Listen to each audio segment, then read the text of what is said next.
J'ai besoin d'aide.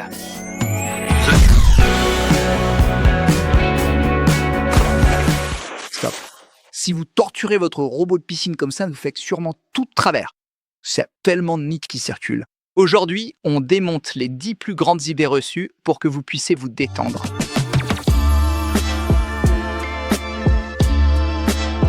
Mythe numéro 1. Le panier filtrant. Plus c'est fin, mieux c'est. C'est une erreur. Comme une passoire. Si c'est trop fin, ça se bouche, vide la batterie et le robot n'adhère plus aux parois. Mon conseil, au printemps, utilisez le panier standard de 150 microns pour les gros débris.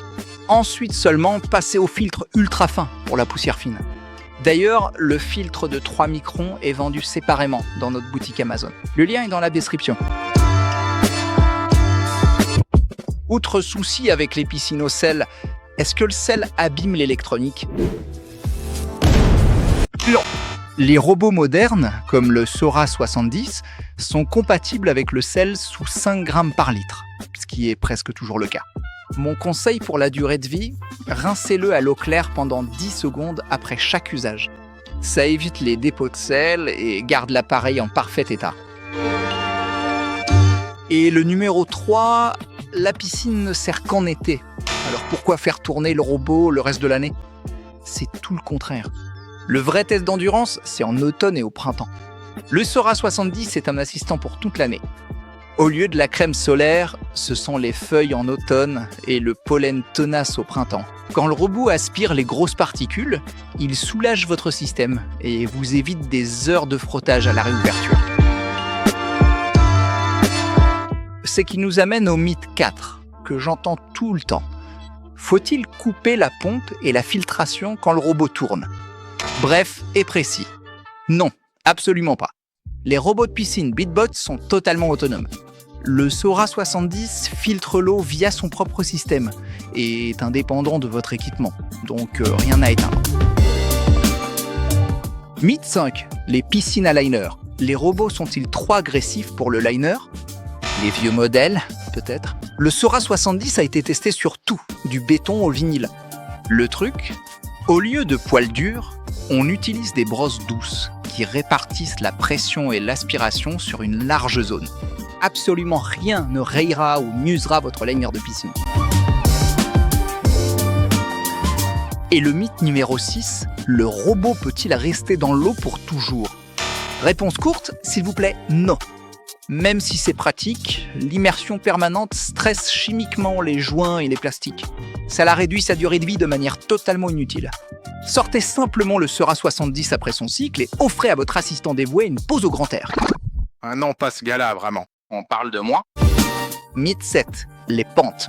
S'il grimpe au mur, il gère n'importe quelle pente, non ? Eh bien, pas automatiquement. Les pentes exigent l'accord parfait entre puissance moteur, grippe et aspiration brutale pour que le robot ne glisse pas. Le Sora 70 utilise 25 700 litres de capacité d'aspiration par heure pour cela. C'est la seule raison pour laquelle c'est un jeu d'enfant sur chaque mur et chaque pente.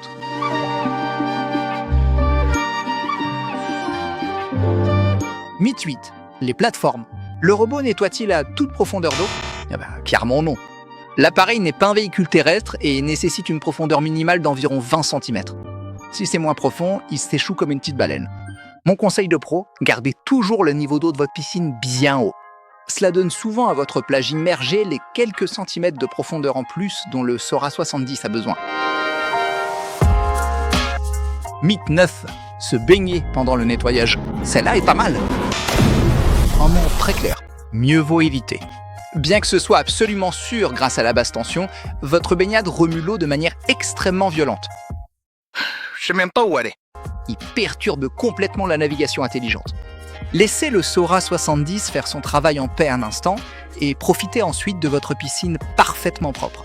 Soyez malin et programmez-le pour la nuit. Mythe 10, la chloration choc. Jetez le robot dans la piscine juste après ? Non, c'est très déconseillé. C'est la mort assurée pour le produit.